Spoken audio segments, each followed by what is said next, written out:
As we're considering this month what it means to be a people of tradition, I had planned today that we would reflect together on the traditions of our approach to Sunday services. I imagined going to the State Historical Society so that I could peruse the church archives, the 137 years worth of history that encompass the life of this church.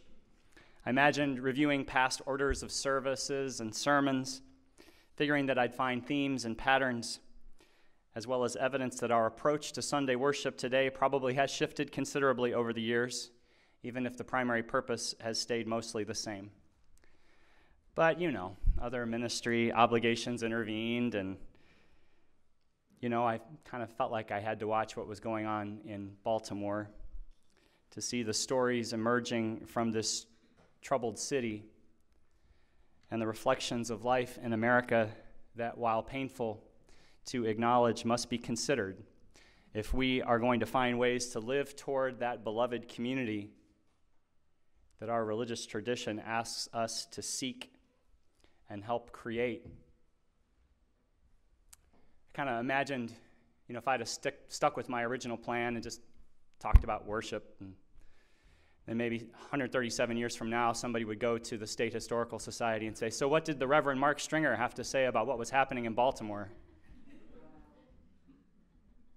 This is what we do together. We stake our claim to the time in which we live, and we name the things that must be named. I didn't want to watch what's been happening in Baltimore this week. I didn't want to think about Freddie Gray running from police and being pursued and then arrested, with his crime apparently being running while black. I didn't want to see the repeated images of him being placed in his police van, his legs dangling, his face contorted in anguish, his voice crying out in pain. I didn't want to imagine the trauma he endured to end up with a mostly severed spine, an injury that would, a week after his being taken into custody, lead to his death at the age of 25. I didn't want to imagine his family mourning him, left as they were with more questions than answers, with uncertainty not only about why he sustained injuries in custody that ended his life, but also about why he would have been apprehended in the first place, especially now that we know he didn't even have the switchblade on him that officers claimed that he did. I didn't want to watch the damage wrought by frustrated young people and the easy out their actions gave to those who want to change the subject, from police brutality and economic depravity to looting and to fires. I didn't want to review all the analysis about police misconduct and the systemic racism that has made this kind of misconduct, if not police criminality, so prevalent in Baltimore and elsewhere. I didn't want to do these things, but I did.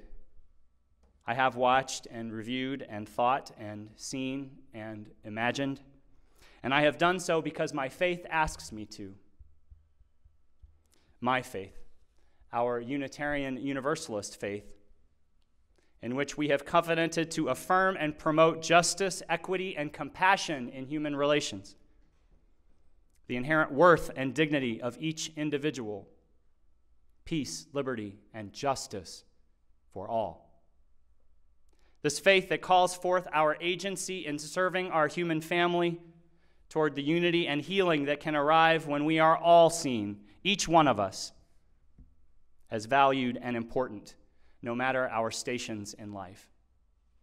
This faith that despite our human misdeeds and disappointments and betrayals of our connectedness, binds us back again and again to each other, to the humanity that we share even amidst our very real diversity. This faith that asks us to uphold that which is of worth in this life that we share, which is, by the way, what I think we do together on Sunday mornings. We are practicing worth-shipping. We shape and celebrate that which has worth in our lives and in our shared pursuit of health and justice for our world. We welcome each new day of our living, and we honor all that we can bring to it.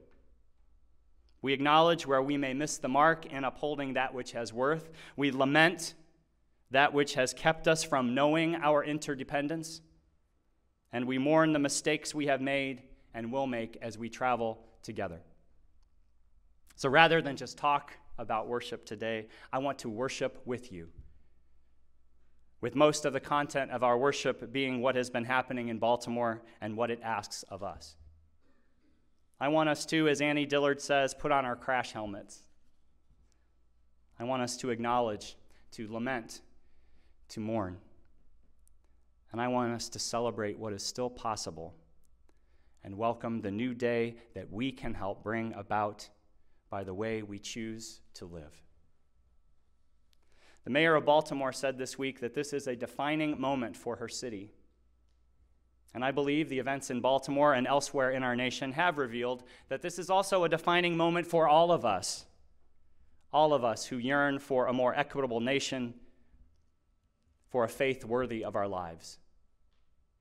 Church is where we should be talking about these things, where we should feel again the love we owe to others and be brought toward our best in every way, toward our best. Now, we know that much of what has been happening in Baltimore and some of the reactions to it have not been representing our best as a people. The silence of authorities over what happened to Freddie Gray and why it happened, especially in the context of past Baltimore police misconduct and the economic disparities experienced by people in the neighborhood Gray called home, sparked an uprising of the citizens there that was all but inevitable and literally generations in the making. When we consider that over $5.7 million have been paid out by the city of Baltimore since 2011 in over 100 police brutality lawsuits, that's more than 20 police brutality lawsuits a year. When we consider the victims of this brutality have been mostly people of color, including a pregnant woman, a 65-year-old church deacon, and an 87-year-old grandmother. When we consider that among people of working age from the neighborhood where Gray lived, nearly half the residents are unemployed, and 458 of them were incarcerated last year alone, with Maryland spending about $17 million annually to house them. When we consider that this neighborhood is one of the most heavily policed areas in the city, a place described as a broken windows area in which people and residents are harassed constantly and arrested for sitting on their own steps.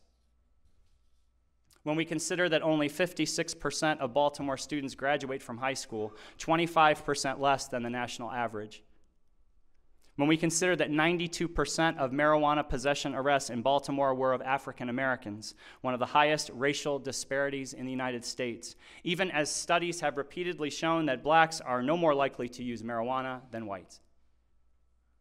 When we consider that nearly 1/4 of the citizens of Baltimore live below the poverty level.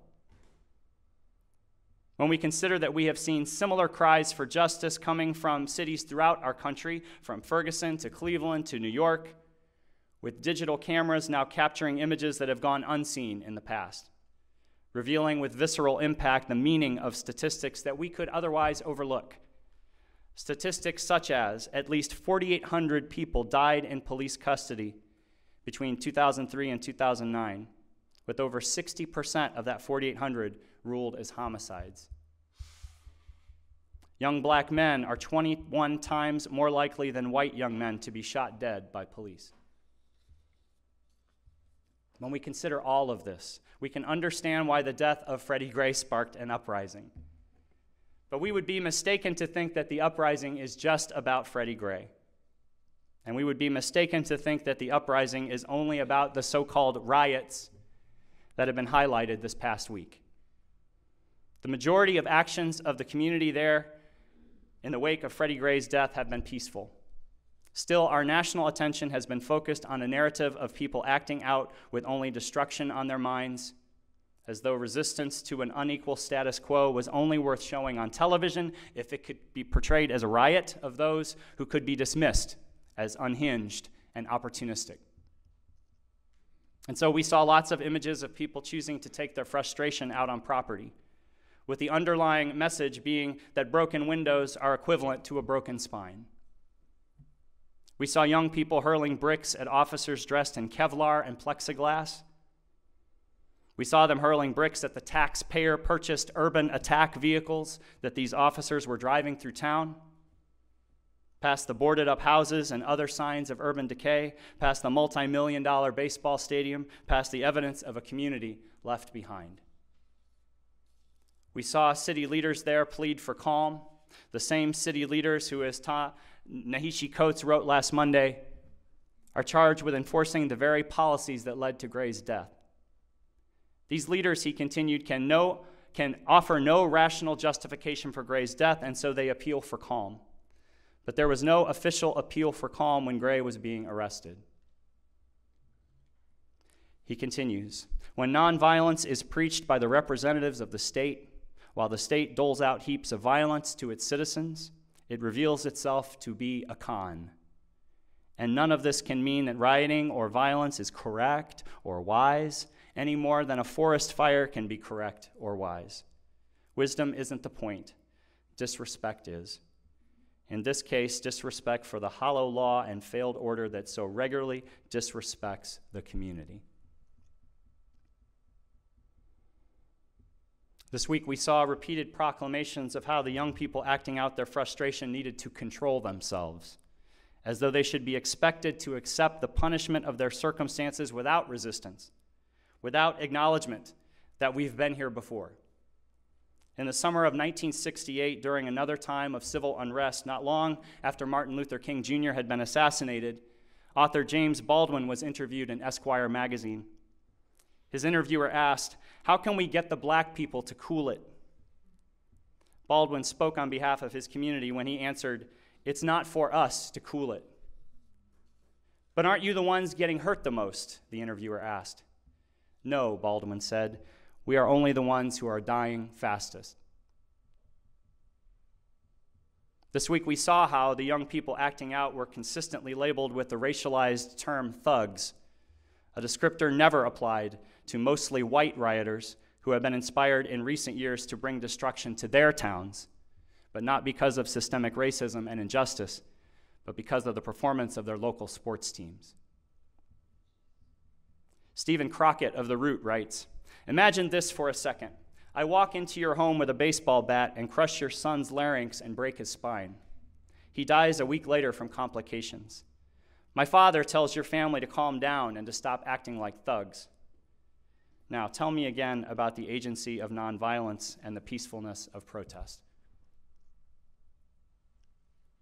This week, we saw the nationwide celebration of Toya Graham, a mother lionized for beating her 16-year-old son, Michael, and dragging him away from Monday's rioting. Her actions were hailed as responsible parenting.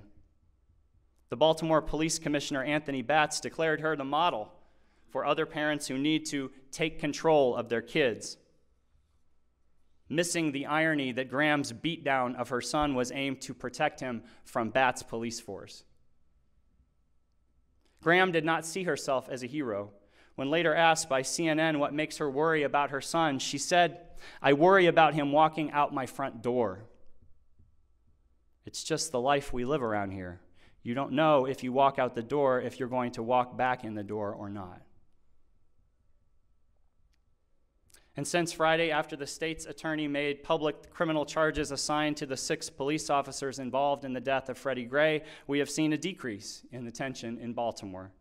We have seen what transparency and the pursuit of justice can mean to the spirit of a community, how important it is that justice is not just an ideal, but it is a promise made and kept. One of the charges leveled against one of the officers has been labeled as depraved heart murder. Depraved heart murder. It's a common law term that describes actions that show depraved indifference leading to death. It would not be difficult to argue that our nation is suffering from a depraved heart as well. Too many of our citizens are being impacted as a result. For as already noted, what has happened in Baltimore is not just about Freddie Gray, and the causes that led to the uprising there will not go away until more equitable economic conditions can be created. The lessons we take from what we have seen should not just be about Baltimore. The oppressions that have given rise to the troubles there are prevalent elsewhere too. Nationwide, the net worth of white families is on average at least $100,000 more than the net worth of Black and Hispanic households. Our national prison population over the past 25 years has grown from 350,000 to 2.3 million, not due to crime rates, which have not increased at the same pace, but due to changes in laws and policies, among them the changes produced by the war on drugs. And a disproportionate number of these people incarcerated are African American. In fact, Black men are in state prisons on drug charges 13 times more than white men. In Iowa in 2009, African Americans accounted for less than 3% of the state's population and more than 26% of the overall prison population. And the percentage of Black drug-related admissions was 29%, its highest level in 13 years. A report published in the Des Moines Register last fall showed that law enforcement agencies in dozens of Iowa communities and counties over a 2-year period arrested Blacks at rates that were up to almost 10 times that of people of other races. A study released in May 2013 showed increases in punitive petition filings and detention holds on the youth of Polk County, and truly disturbing trends toward racial bias in these findings, including detention holds for simple misdemeanors for African American youth in Polk County rising 767%. African American youth making up just 10% of the youth population, but representing 45% of all petition filings for juvenile delinquency. More petition filings for juvenile delinquency on African American youth than Caucasian youth, despite an almost 8-to-1 ratio of white youth to Black youth in our population. It's a lot of statistics, and underneath the statistics are lives, the lives of our neighbors. Amos, our local congregation-based community organizing effort, of which our church is a full dues-paying member, has been responding to these facts. One response has been the creation of Project Iowa, a 21st century workforce development approach that in its 3 years of existence has trained more than 200 Iowans for living wage careers, with 62% of those people having criminal records, people who probably wouldn't have been able to get jobs without it. 143 graduates have secured and maintained jobs through Project Iowa, with an estimated impact to the local economy to be $3.9 million. The other area in which Amos has been active has been in applying restorative justice principles and practices to handling offenses once prosecuted as crimes, and thereby attempting to stop the school-to-prison pipeline, a pipeline that further marginalizes those who are already disadvantaged. From monthly justice circles where members of the community sit down with police to share stories and to grow relationships, to the mediations now regularly held at 6 local middle schools, Amos volunteers, including many from this church, are pursuing inclusive, collaborative processes in handling disputes, processes that trade blame and punishment for community engagement, with a focus on building responsibility for repairing harm and putting things right. As our church seeks to further its impact in the greater community on behalf of our values through more service opportunities, we're also considering choosing a social justice topic around which we can focus for at least a year as an entire congregation. And one idea currently on the table is that we could build on the energy that many of our members are currently employing in Amos justice circles and school mediations, and choose a focus on restorative justice as a church. How might we learn together as a congregation about restorative justice principles and employ them in service to our community?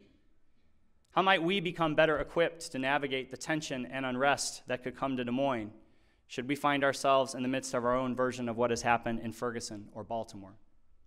How could understanding and applying these principles help us to be the voice of affirmation, respect, and justice in the community that our end statements say we want to be?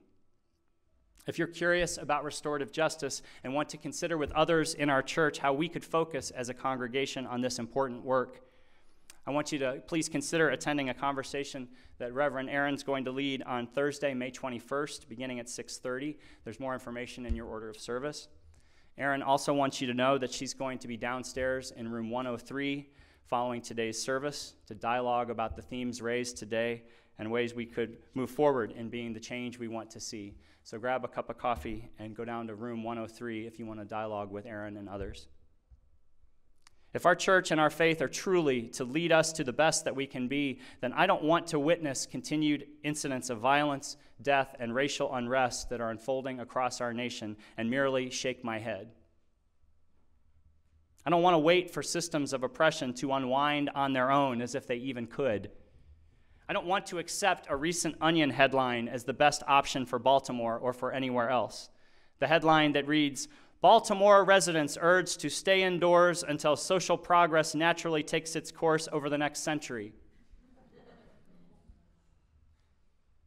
I want to continue to witness this world in life-giving ways. I want to witness, as columnist Courtney E. Martin says she will. I want to pay attention, get outraged, and move with a crowd of people demanding consequences. I want to keep reading, keep watching, keep listening, keep looking for a way to be part of the crowd with its hands on that moral arc, bending, bending, bending, however long it takes. However long it takes. That's what I want. How about you?